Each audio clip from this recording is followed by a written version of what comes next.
అందరికీ నమస్తే. నేను మీ రాధి. Welcome to Shri Arshanidhi. జై జగన్నాథ్. పూరి జగన్నాథ రథయాత్రలోని ముఖ్యమైనటువంటి ఘట్టం ఒకటి చరపహర అంటారు దాన్ని.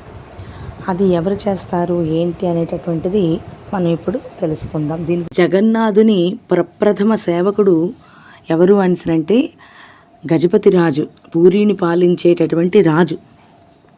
మనకి ఎలా అయితే మన భారతదేశంలోని ప్రప్రథమ పౌరుడు ఎవరు అంటే ఎలా అయితే మనం రాష్ట్రపతి అంటామో, అలాగ జగన్నాథునికి పూజ చేసేటటువంటి వారిలో ప్రప్రథమ సేవకుడు ఎవరు అంటే పూరి గజపతి రాజు.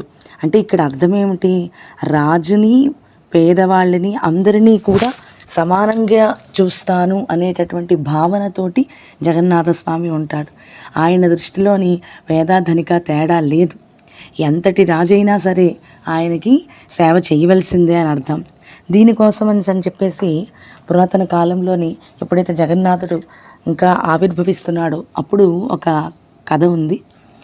అది ఏమిటంటే పూర్వం కాంచీరాజు ఆయన యొక్క కూతురైన పద్మావతీదేవిని ఈ పూరి గజపతి రాజుకి ఇచ్చి వివాహం చేయాలి అని అనుకున్నారు. అయితే ప్రస్తావన వచ్చింది, ఇలాగ పూరి గజపతి రాజు ఉన్నారు అక్కడ అంటే మనం మామూలుగానే మనకి ఏదైనా సంబంధాలు తెలిస్తే వెళ్ళి కొంచెం కనుక్కుని వస్తాం. వార్షిక రథయాత్ర కోసం ఒడిస్సాకి తన పర్యటనలోని కంచీరాజు వస్తాడు. వచ్చి అప్పటి పూర్వీరాజు అయినటువంటి పురుషోత్తమరాజు ఆ రథాలను తుడవడం చరాపొహర అంటారనమాట. అంటే రథాలను తుడవడం. అది చూసి ఆశ్చర్యపోతాడు. ఆవేశంతో చాలా వెళ్ళిపోయి కంచికి తిరిగి వెళ్ళి తన కూతురిని ఇలాంటి వాడికి నేను ఇవ్వను, రథాలను తుడిపెట్టేవాడికి నేను ఇవ్వను అని చెప్పి పూరికి సందేశం పంపుతాడు. పురుషోత్తమునికి యొక్క వివాహ ప్రతిపాదనను అతను కంచీరాజు తిరస్కరించడం తనకి వ్యక్తిగత అవమానం మాత్రమే కాదు, అతను పూజించే దేవతలను కూడా అవమానపరచడమే అని ఇతనికి చాలా కోపం వస్తుంది. పురుషోత్తమరాజుకి కోపం వచ్చి కంచి రాజ్యాన్ని స్వాధీనం చేసుకున్న తర్వాత యువరాణిని ఎలాగైనా సరే బంధిస్తాను అని ప్రతిజ్ఞ చేసి ప్రతీకారం తీర్చుకోవడానికని కంచిపై యుద్ధం చేయడానికని వెళ్తాడు. యుద్ధం చేస్తాడు, కానీ ఓడిపోతాడు. నిరాశతోటి అతను సహాయం కోసం అని చెప్పేసి జగన్నాథుడిని ప్రార్థిస్తాడు. ప్రభువు అతని కలలో కనిపిస్తాడు. మళ్ళీ ఇంకొక కొత్త దాడిని చెయ్యు అని చెప్తాడు. ఎంతో కొత్త విశ్వాసంతో పురుషోత్తముడు తన సైన్యాన్ని కంచికి నడిపించాడు. ఈసారి కంచిరాజు ఓడిపోతాడు. అలాగే అక్కడ యువరాణిని పురుషోత్తముడు బంధిస్తాడు.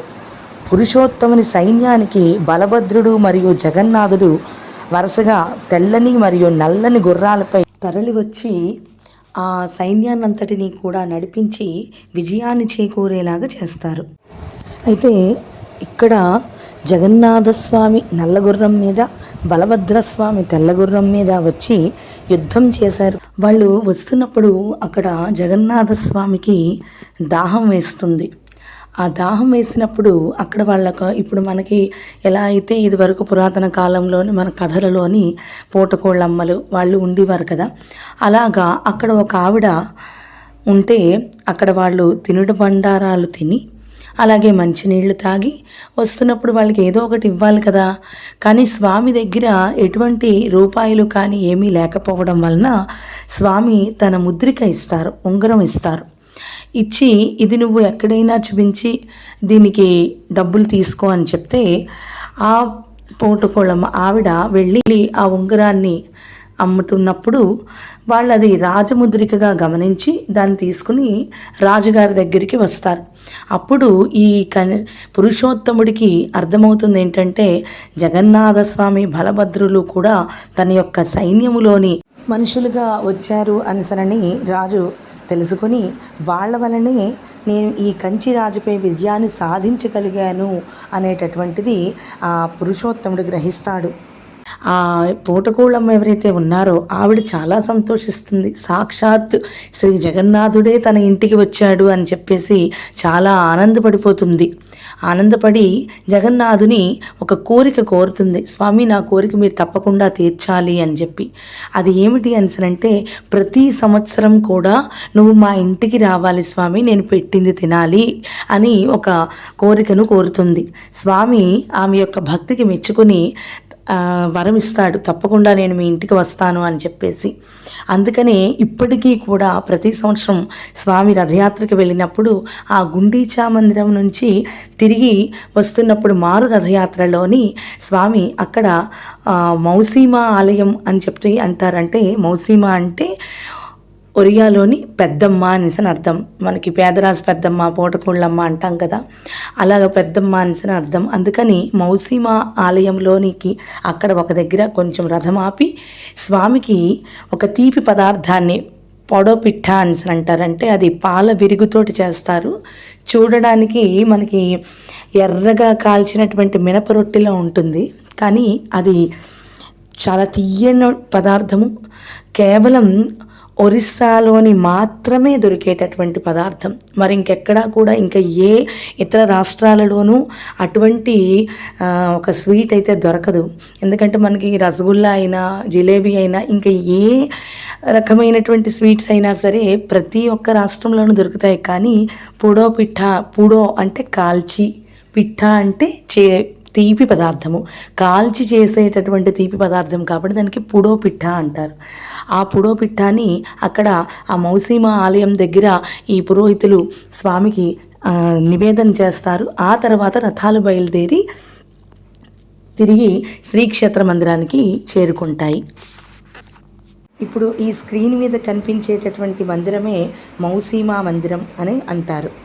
రెండో ప్రతీకారం తీర్చుకోవడానికి చెప్పేసి ఆ కంచి యువరాణిని ఎవరైతే ఆ రహదారులు తుడిచేటటువంటి వాళ్ళు ఉంటారో అటువంటి వాళ్ళని తీసుకుని వచ్చి రాణికి వివాహం చేస్తాను కాబట్టి అటువంటి వాళ్ళని కనిపెట్టి తీసుకుని రండి అని చెప్తే, అప్పటి కంచి మంత్రి ఒక పథకం ప్రకారం మళ్ళీ రథయాత్ర వచ్చే సమయంలోని ఈ రాజు ఆ రథాలను తుడుస్తుంటే అప్పుడు రాజు కూడా తుడిచేవాడి కింద వస్తాడు కదా, ఆ రాజు మెడలోని దండ వేయమని చెప్పి ఆ కంచి మంత్రి యువరాణికి చెప్తాడు. ఆ విధంగా ఆ యువరాణి ఈ రాజుని పెళ్లి చేసుకుంటుంది, పురుషోత్తముని.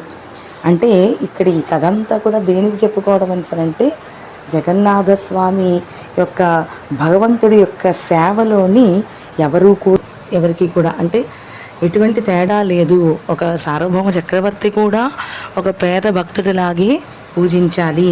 ఆ తర్వాత పురుషోత్తముడు ఆ యువరాణి పద్మావతిని తన భార్యగా అంగీకరిస్తాడు. ఎంతటి చక్కనైన కథో కదా ఇది. అందరికీ తెలియజేస్తుంది ఏంటంటే అందరూ కూడా భగవంతుని ముందు సమానమే అని చెప్పేసి. అలాగే పూరీ దేవాలయంలోని కానీ ఇతర దేవాలయాలలోని కానీ, అంటే పూరీ దేవాలయంలో కానీ, గుండీచా మందిరంలో కానీ, భువనేశ్వర్లోని లింగరాజ మందిరంలో కానీ అన్య మతస్థులకి ఎవరికి కూడా ప్రవేశం నిషేధం. ఈ పూరీ క్షేత్రంలోని మొట్టమొదటి నుంచి అంటే ఈ ఆలయం స్థాపించబడినప్పటి నుంచి ఏదైతే జరుగుతుందో అది ఇప్పటికీ కూడా అన్ని కార్యక్రమాలు యథావిధిగానే జరుగుతున్నాయి. ఇప్పటికీ కూడా ఇప్పటి పూరీ గజపతి రాజు అయినటువంటి దివ్యసింగ దేవుడు ఆ 3 రథాలన్నీ తుడిచి నీళ్లు జల్లి, మనము ఎలా అయితే ఒక రథం దేవుడు వస్తున్నాడు అని అంటే మనము ఇల్లు తుడుచుకొని బయట వాకలు తుడిచి ముగ్గులు పెట్టి రకరకాలుగా ఎలా చేసుకుంటామో అలాగా ఈ రాజు ఈ రథాలు 3 కూడా తుడిచి శుభ్రపరిచి చక్కగా నీళ్లు జల్లి ఆ రథయాత్రకి ప్రారంభిస్తాడు. ఇది ఇప్పటికీ కూడా జరుగుతున్నటువంటి సాంప్రదాయము. రథయాత్ర నాడు మళ్ళీ మారు రథయాత్ర నాడు తన పల్లకీలోని వచ్చి ఒక సేవకుడిలాగా దుస్తులు ధరించి ఆ రథాలన్నిటినీ కూడా శుభ్రపరుస్తారు. బంగారు తీగతోడి కట్టబడినటువంటి చీపురతోటి ఆ రథాలన్నీ కూడా శుభ్రంగా తుడుస్తారు. అంటే తుడవడం అంటే అక్కడ ఏదో చెత్త ఉంటుందని కాదు, ఈ పురోహితులే పువ్వులు వేస్తూ ఉంటారు, వాటిని ఈ రాజుగారు తుడుస్తారనమాట. అలాగే హీరా పంచమి తర్వాత రోజున రథయాత్ర యొక్క 6వ రోజున దక్షిణానికి తిరగడం అనేటటువంటి వేడుకని జరుపుకుంటారు. తిరుగు ప్రయాణానికి సన్నాహకంగా ఈ రథాలన్నీ కూడా దక్షిణ దిశలోని ప్రధాన ఆలయం వైపుకు తిప్పబడతాయి. అలాగే గుండీచా ఆలయం యొక్క తూర్పు ద్వారం దగ్గర నిలపబడతాయి. దీని ద్వారా దేవతలందరూ కూడా ఆలయం నుంచి బయలుదేరతారు. లంకా రాక్షసరాజు అయినటువంటి విభీషణుడు ఈ రోజునే అంటే ఆషాఢ శుక్ల షష్ఠి నాడే సుదూర లంక నుండి జగన్నాథుని దర్శనం చేసుకున్నాడు అని కూడా చెప్తారు. ఈ దక్షిణమోడ అనేటటువంటి వేడుకను వీక్షిస్తే మోక్షం లభిస్తుంది అనేటటువంటిది భక్తులందరి యొక్క నమ్మకం. జగన్నాథుని మందిరం లోపల ఉండేటటువంటి విశేషములతోటి కూడినటువంటి వీడియోలు మరిన్ని చేస్తాను. మీరందరూ కూడా నా ఈ ఛానల్ని ఆదరించాలని మనస్ఫూర్తిగా కోరుకుంటున్నాను. జై శ్రీ జగన్నాథ్.